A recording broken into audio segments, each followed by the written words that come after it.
Okay, well, thank you so much for joining us today. If I can have you say and spell your first and last name for us. Merlinda Prejean.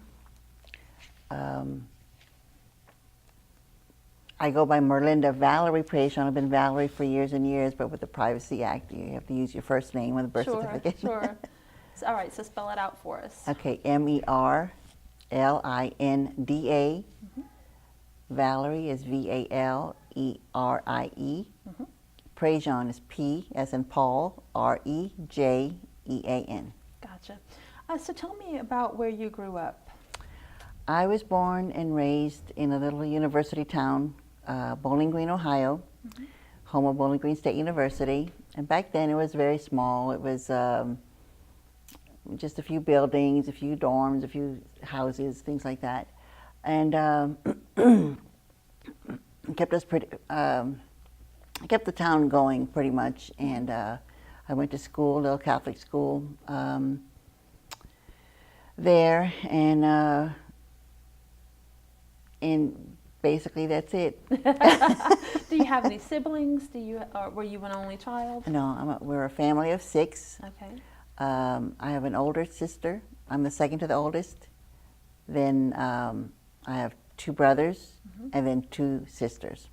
So we're What was that like? Did you have to do a lot of errands around the house, or yes, chores? my mom worked a lot, as did my dad, and my sister, when I was old enough to start handling some of the chores like cooking and majority of the cleaning, she was working as well. So I learned how to cook early, fed my little brothers and sisters, make sure they were fed, and made sure my dad had something to eat when he came home from work as well. Because my mom she worked very frequently. She was hardly ever home. But yeah, it was a good time there. Parents had their problems and such, but it was okay. Okay. So after being in Kentucky, where did you? No, Ohio. Ohio. I'm Bowling sorry. Green, Yeah, Ohio. Bowling Green, Ohio. October did you move from there? Well, I got married in October of October of 1971, right after I graduated, and moved to New Orleans about 6 months after that, and I've been here ever since. Been in Louisiana ever since. Drank the water and ate the gumbo and learned how to cook everything. And Yes. I do visit home like once a year because visit my mom. My mom is still living. My dad's passed away. Okay. But I do visit her. She's almost 90. So I do try to keep visiting at least twice a year.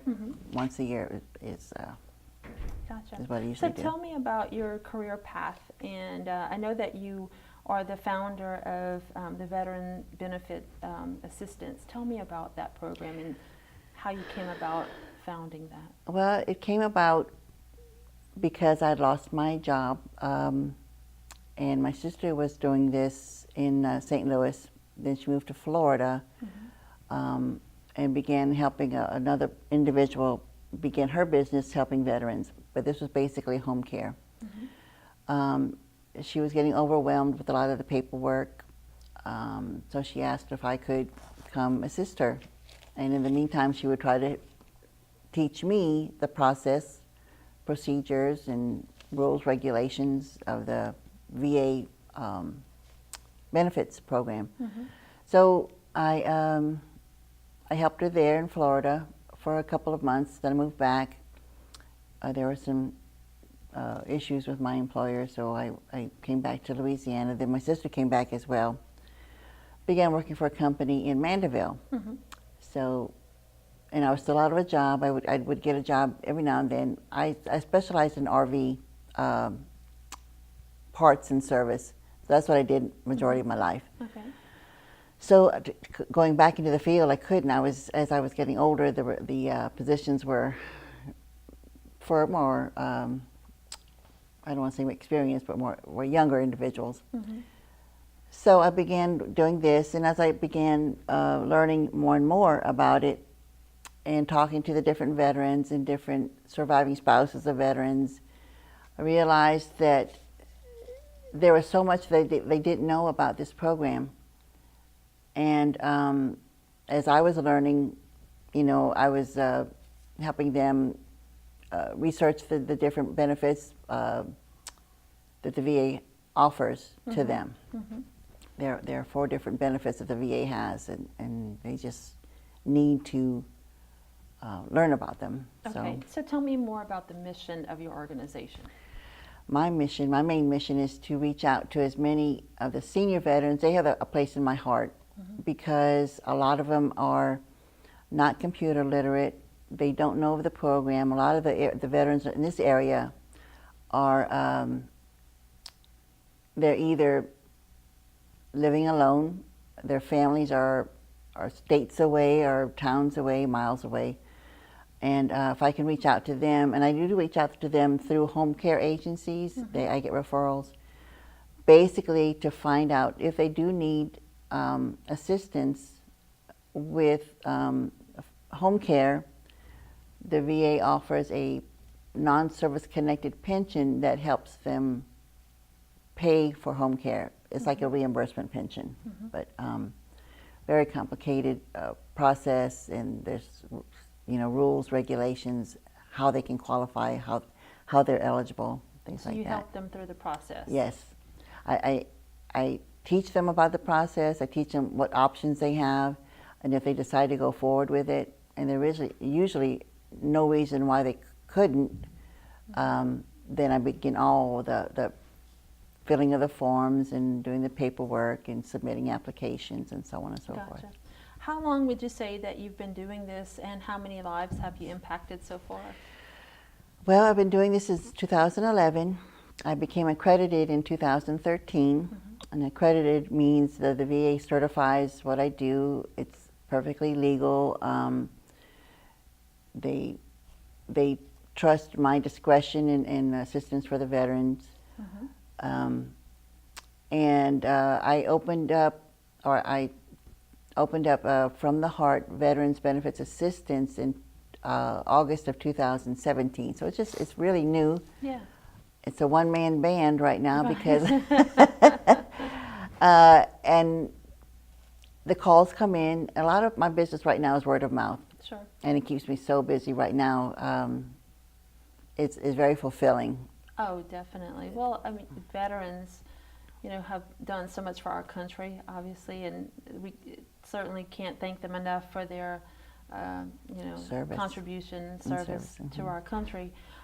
What success stories have you seen so far in your line of work with veterans? Oh, I have a few. My favorite one is, and this is just recent, veteran is working, he's, why do I say employed? He's living in a income-based apartment, or he was living, I haven't talked to him since then, but I think he was living on less than $1,000 a month Social Security. That's all he had coming in. So he's living, paycheck to paycheck. I went to visit him to interview to see what I could do. And he sat me down at his little dining room table. He only had 2 chairs. He didn't have any living room furniture. I mean, it's very sparsely furnished, and he couldn't offer me any water because he couldn't afford water or anything like that. It was, I mean, it touched my heart. We began to speak about his past and what kind of medical conditions he had, and he had some heart problems due to the fact that he was in Vietnam. He was a Vietnam veteran, and has issues that would cause his heart, to give him some problems. Anyway, I gathered all the information, all the documentation, filled out his application, and within 5 months he was awarded over $30,000 of retro pay, and he's now making $2,900 a month compensation. Now, and it happened so quickly, it just threw him for a loop as well as me. And he was afraid to spend it because he didn't think it was real. He didn't think he deserved it. It was too good to be true. Yeah, so that's my favorite story there. And then others, I did have another one, a married couple, where the wife is seriously ill, has cancer problems, and he developed Parkinson's due to exposure to Agent Orange, and he didn't think he could get it either, but gathered all the documents, prepared the application, sent it in, and he was awarded within, I would say, 6 to 7 months, about the same amount of money he got in retro pay, and now he's making $3,200 because of his wife. How does that make you feel? Oh gosh, it's the best feeling. It's the best feeling in the world. Just knowing I can help somebody just change their life. I mean, it's not a whole lot of money to some people that have, they've got it saved. But when a veteran, and they're working, I'm still working at age 70 because trying to make ends meet, and they have this windfall.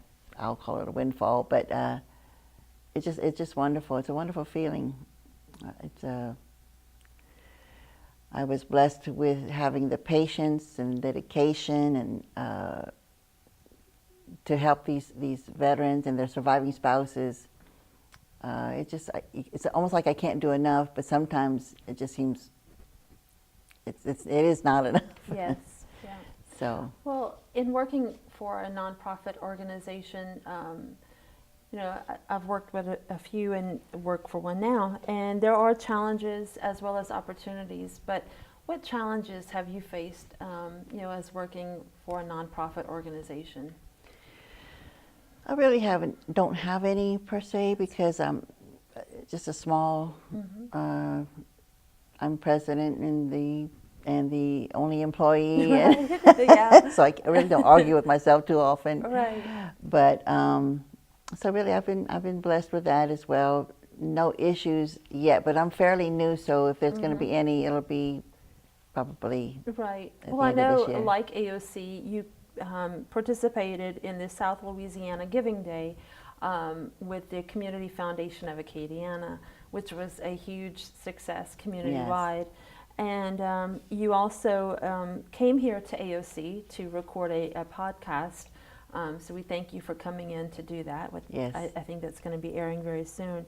What was your first impression of AOC? Because I know prior to that you had not been here before. No, I had not been here before, and I've always wondered, because I see some interviews I've seen and heard of, the we call them commercials or whatever, right, on TV, and I always wanted to reach to find it on my station, on my TV. But I think it's a wonderful company doing this for the nonprofits and helping the community out that way. I think it's a blessing, really. Well, thank you, and good luck with all your future fundraisers. With Louisiana Giving Day and others. Do you need volunteers for your organization? Do you ever do any type of recruitment for that? Not as of yet, because of the fact I still work out of my home. I do or could use a volunteer every now and then, but that'll be in the near future. Hopefully, right, I'll get an office where we can both, maybe I can have 2 or 3 volunteers, or even hire a veteran to begin to learn the process and things that need to be done. That sounds great. Let's move on to some fun questions now. If you won the lottery, what would you do with the money? Oh gosh.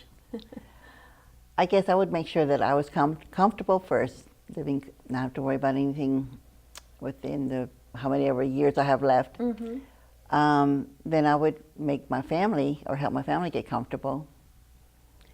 Then I would begin to help others, I think, such as the veterans. Like I said, I can't do enough for the veterans. Right. And even though I'm not a veteran, I have family that were. My sons are not, but my cousins, things like that, uncles were veterans. And then I would try to help other organizations fill their dreams, help the other people that I can't reach or don't have time to reach or anything like that. That's what I would do, I think. Well, I know that you have a place in your heart for veterans, but are there any other nonprofit groups that you have worked with or aspire to work with in the future? I'm working with one right now out of a local church. It's called One Child Matters, and I help. I donate money monthly to a little boy in Nicaragua, and we communicate via letter or emails and things like that. But other than that, no, I do help the USO, just anything that's related to the veterans, but I'm not really that much into it because my funding is not quite there. If it was, I would help more, but... Understandable. If you could spend one day in someone else's shoes, who would it be and why? Gosh, I read that question. I could not Well, think. there's so many people out there, and it could be a celebrity or it could be a non-famous person. Oh.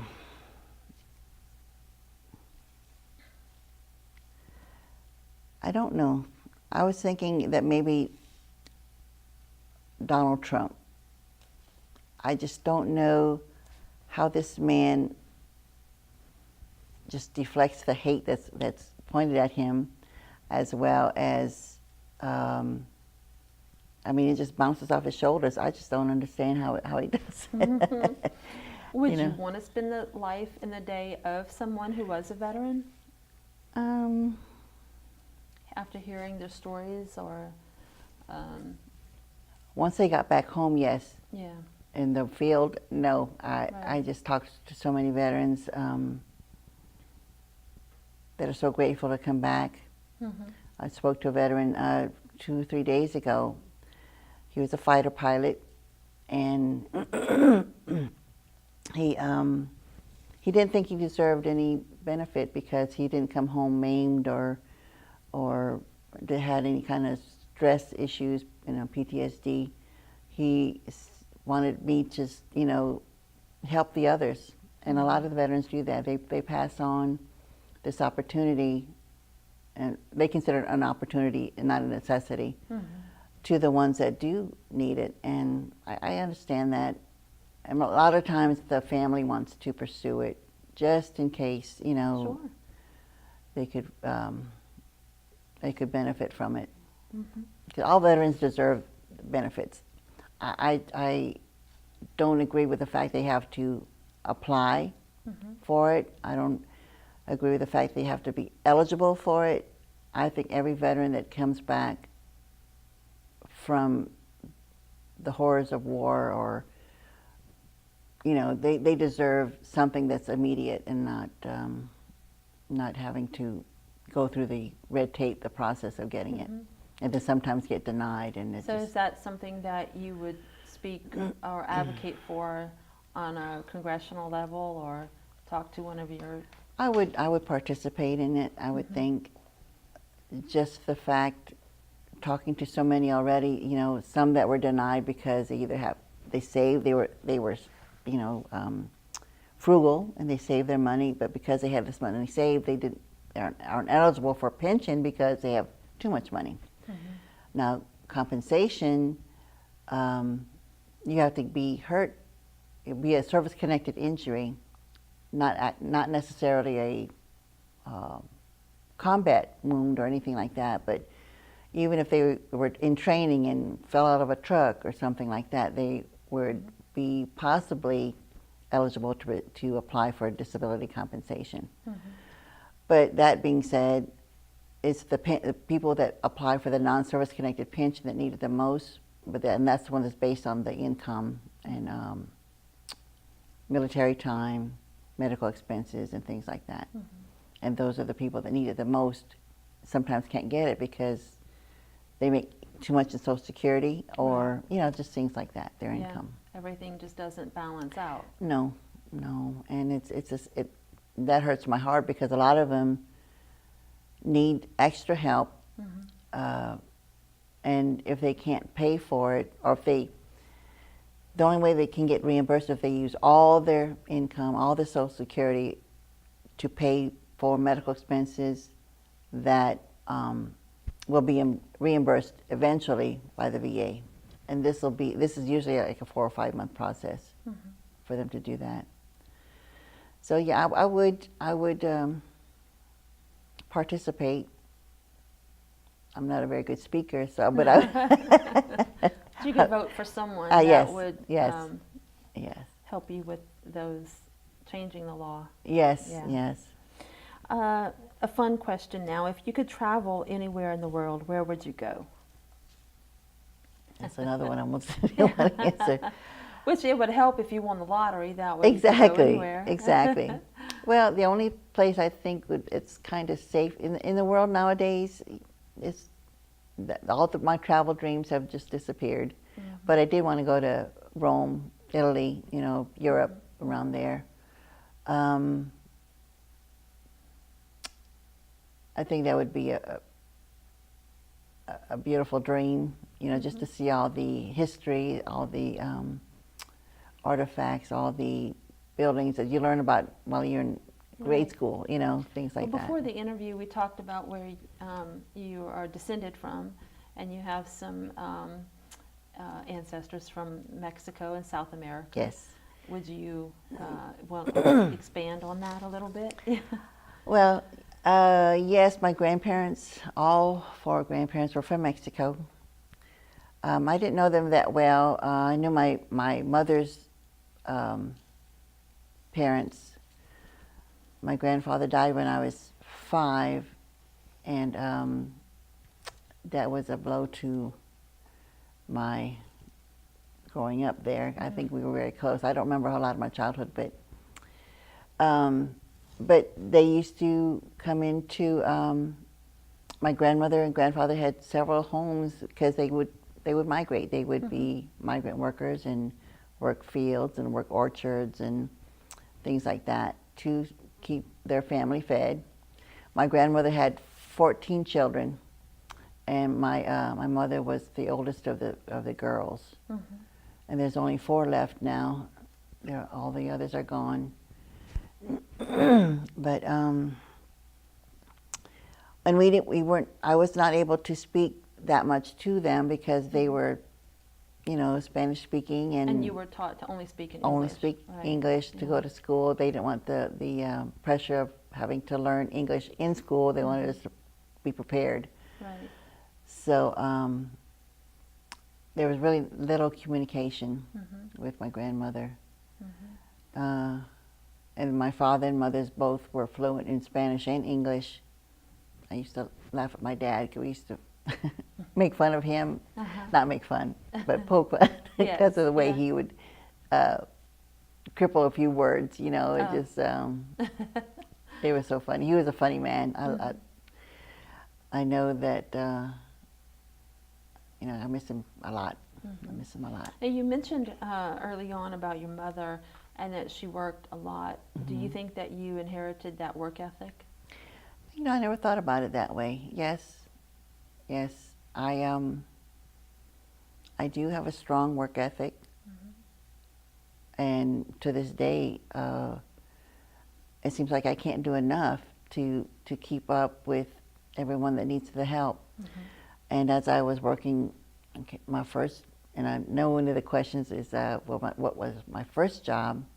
And it was just A&W driving. I was a little car hop. So I learned how to make hamburgers, and that's about it. Okay.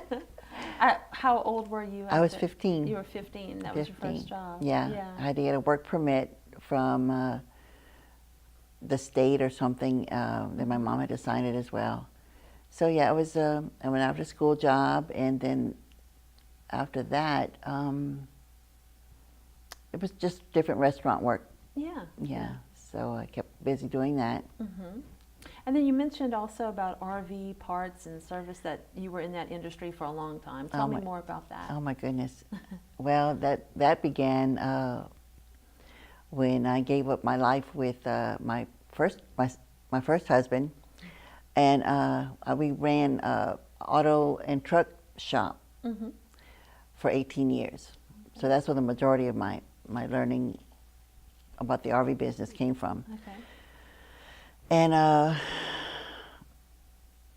when I left there, of course, I had to look for a job. It was 1989. So I found a job at the Tradewinds Camping Center. That was one of the oldest RV dealers in Lafayette at that time. So I began working there as a parts manager, and learned a lot about the RV business there. Met a lot of wonderful people. Some were veterans, but I didn't know at that time, you know. And a lot of wonderful people that they were just so leisurely. I'm going to go to South Dakota, or I'm going to go to Colorado. You know, it just seemed so nice to hear that, okay, they're just going to pick up and go, you know. That's another dream of mine at that time, just to pick up and go, you know, just here and there. And then after that, I stayed in the area, and I worked at several RV dealerships. I worked at Stevens RV, I worked at Foreman RV, Billy Thibodeau's RV. I worked, my last job was a Dixie RV. Okay. And it just, everything. You transitioned out of that? Oh yeah, I needed to. Yeah. The last job was too stressful, so I just figured instead of